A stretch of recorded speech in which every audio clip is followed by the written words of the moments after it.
143 million Americans may be impacted by the hack on Equifax. Thieves stole names, social security numbers, birth dates, addresses, and driver's license numbers. Hackers also got more than 200,000 credit card numbers and other documents containing personally identifying information. This kind of data is extremely valuable to cyber thieves.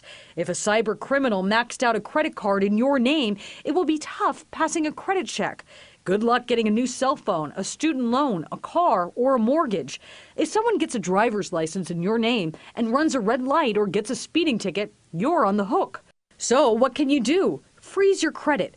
It can be a pain because you'll have to unfreeze it every time someone needs to run a credit check on you. But it should prevent most forms of identity theft. Regular credit monitoring is important, and online resources, including the Identity Theft Resource Center, provide excellent tools to discover how to defend yourself against identity theft. That's the key, how to defend yourself. They're here to help us understand how this happened and steps you can take to protect your personal information. I'm pleased to welcome Paul Oster. He's the owner and founder of the credit management firm Better Qualified in Eatontown, New Jersey. Paul's an expert in the field of credit repair. Thanks for coming in. I want to learn something from you. Tell us how we can protect ourselves in a moment. But let's first, if a company like Equifax, such a huge company, could get hacked like this, what about us little guys? Well, we could have our information breached as well. But before we find out how to protect ourselves, how could something with today's technology, how could something like this happen? Well, you mentioned it, Marvin. It's today's technology. So unfortunately, these hackers have better software and resources than most small businesses, even large corporations like Equifax, and certainly us as consumers.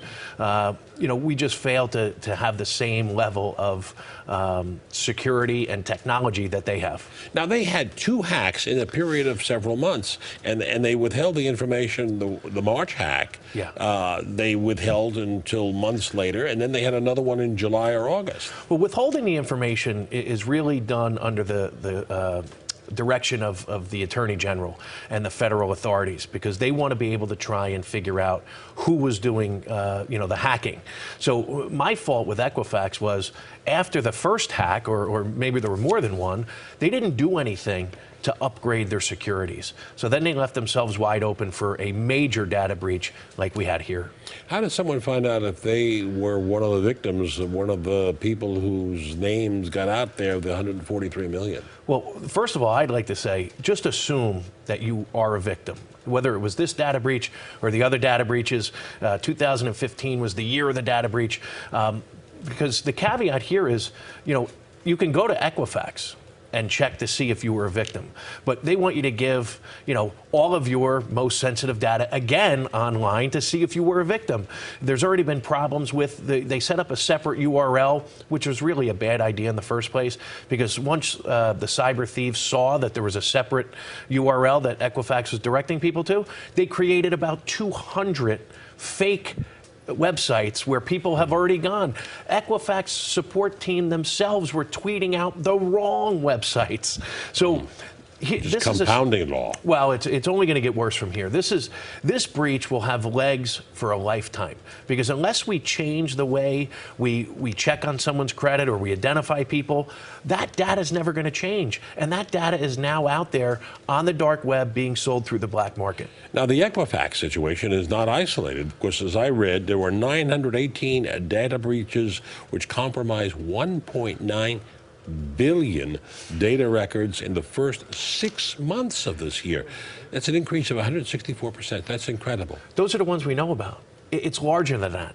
The CEO of FireEye, one of the leading security firms in the country, in the world, he has said any corporation that's done any business online, any transactions, about 97% of them have already been victims of a cyber attack. So, how do we protect ourselves? So this is a great wake-up call for us as consumers, and a wake-up call for the regulators to certainly strengthen some of the regulations that are in place. But as a consumer, we better realize that no corporation, the government, can't protect our data. There's no such thing as identity theft protection. It's identity theft detection. So how early can we detect that we've been part of, this data breach? So unfortunately, you need to be involved in a credit monitoring program. And you really shouldn't rely on a free service because you get what you pay for. So, you're going to have to spend a couple of bucks every month to get involved in a credit monitoring program. This is the time to change your PINs and passwords. I've been saying it for over a decade, but it was falling on deaf ears. Fortunately, with this data breach, it's really seemed to tug at the heartstrings and the brain strings of the general public. So now's the time to change your PINs and passwords, and don't use passwords anymore. That was, so 2 weeks ago. Use passphrases. It's much harder for the thieves to crack your passphrase than it is to use a password. And I don't care if you change every letter to a number and use symbols. If it's a word in any way, shape, or form, they're going to be able to crack it. Use a passphrase.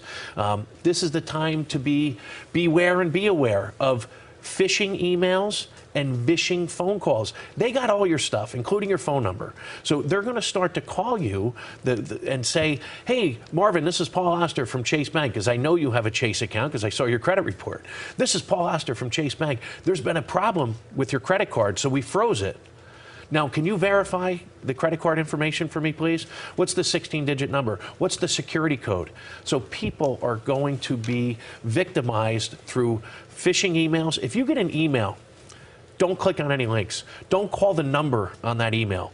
Simply don't even open the email. Call your bank. Walk into your local branch. And if you get a phone call from the IRS, it's not the IRS. The IRS doesn't call consumers. So hang up the phone. My wife got one of those calls. I'm sure she did. Yeah, and she backed off because she was suspicious. Yeah, so, but some people, they, for whatever reason, at a certain point in time, they're panicked, they're harried, they're late for work, the kids are crying, and you get a phone call from the IRS, you might do the worst thing possible and give them even more information. So this is really a time for us to do whatever we can to secure ourselves, because again, the government can't do it and big corporations can't do it. Good advice. Let's pick up on some more tips that we might offer right after this break. Stay with us as we continue our discussion with Paul Oster.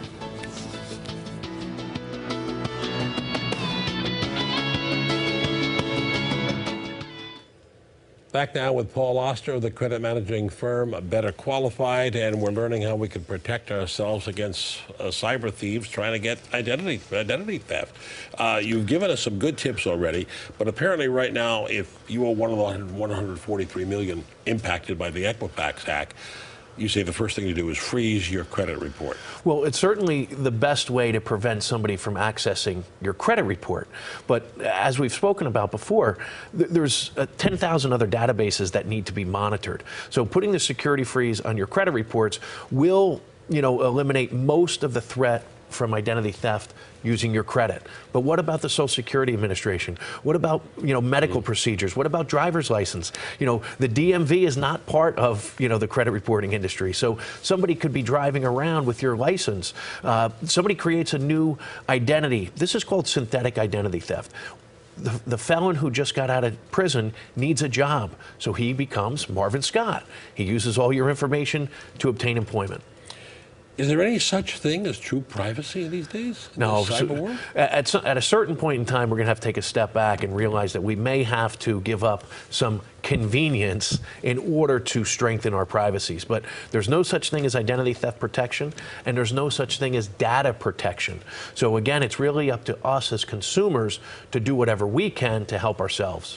So cybersecurity actually won't make any difference because the cyber thieves are very clever. Well, again, just like with us, early detection is the key. So the sooner a corporation can learn that there's been a data breach, the better off they are. So cybersecurity is a huge part of this. You take a company like Newtek, who has and insurance, because if you're doing business online, you better have cyber insurance, because the reality is that you might become a victim of a cyber attack.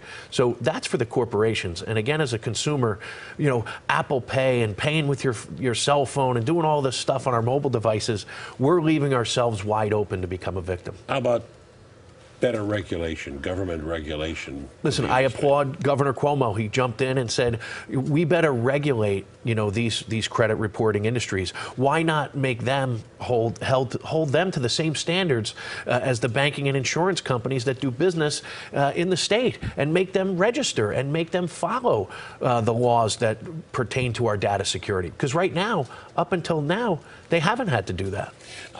As a wrap up here, I'd like you to please repeat the top advice you offer to the folks out there. How do you protect yourself? You're on your computer. If Equifax got hacked, so can I and so could you. Absolutely. So again, change your pins and pass phrases on a regular basis. No more passwords. Use a passphrase. And you have to change them on a regular basis. Don't come up with anything easy, right? No, it can't be easy. Right. And use a two-step verification process whenever it's possible. Not all accounts and apps offer this, but when they do, use it, because most of the time they're going to send a security code to your cell phone. So the identity thief would actually have to have stolen your phone first in order to access your accounts. So two-step verification is very, very important. Beware and be aware of these phishing emails and phishing phone calls, because they're already happening. And, again, check your credit report. When was the last time you looked at your credit report? Be skeptical. You'll be very, very skeptical. Paul Oster, thank you so much for your advice and your insight and those very valuable tips. Thanks for having me, Marvin. And that'll do it for our program this week. If you have any comments or wish to see the broadcast again, log on to our website, pix11.com/newscloseup. I'm Marvin Scott. Thanks so much for joining us. Enjoy the rest of your Sunday, everyone.